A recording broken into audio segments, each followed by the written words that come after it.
CIST, un accident qui avait fait beaucoup de bruit.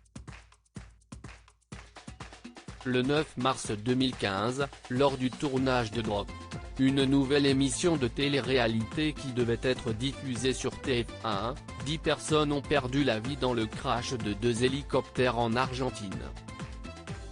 Parmi elles, 3 sportifs: la navigatrice Florence Artaud, la championne olympique de natation Camille Muffat et le boxeur médaillé olympique Alexis Vastine qui figuraient au casting du programme, mais aussi 5 techniciens, Édouard Gilles, Brice Gilbert, Volodya Guinard, Lucie Meidalbi et Laurent Sebasnik, et les 2 pilotes Juan Carlos Eduardo et Roberto Carlos Abad.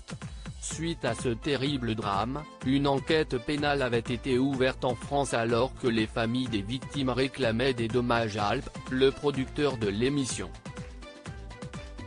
Les juges d'instruction avaient décidé dans un premier temps de placer sous le statut intermédiaire de témoin assisté, Nicolas Roussel, le directeur de production, ainsi que Alp, la société qui l'employait. Une décision qui n'était déjà pas de meilleur augure pour l'entreprise dirigée par Alexia Laroche-Joubert. En février 2019, une première mise en examen pour homicide involontaire a été décidée à l'encontre de Peter Högberg, un Suédois chargé de sécurité lors du tournage. Le 7 octobre dernier, CIST Nicolas Roussel qui était à son tour mis en examen pour le même chef d'accusation. Finalement, ce lundi 8 mars, Alp a elle aussi directement été mise en cause dans cette affaire. Une source proche du dossier a révélé à l'AFP qu'il serait reproché à la société de production d'avoir sous-évalué le budget affecté aux moyens aériens, d'avoir fait sélectionner sur des critères principalement financiers les pilotes et les hélicoptères finalement impliqués dans le crash en faisant passer au second plan la sécurité des participants. Alp reste présumée innocente comme l'indique l'AFP.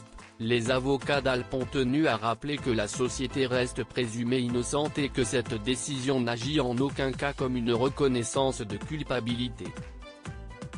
Mais Pierre-Olivier Sur et Mathias Chichportich ont également précisé, les équipes d'Alp demeurent profondément bouleversées par l'accident qui a coûté la vie à leurs collègues, aux pilotes et à certains participants. Elle reste déterminée à démontrer que tous les moyens matériels et humains ont été mis en place pour assurer la sécurité. À noter que plusieurs procédures d'indemnisation sont déjà en cours en France depuis l'accident survenu il y a 6 ans. La société a déjà été condamnée plusieurs fois pour faute inexcusable. En janvier dernier, Alp avait été condamné à verser la somme totale de 98 000 € de dommages et intérêts à la veuve et aux 2 fils d'Édouard Gilles, un ingénieur, sont tués dans l'accident, tandis qu'une enquête pénale est également ouverte en Argentine.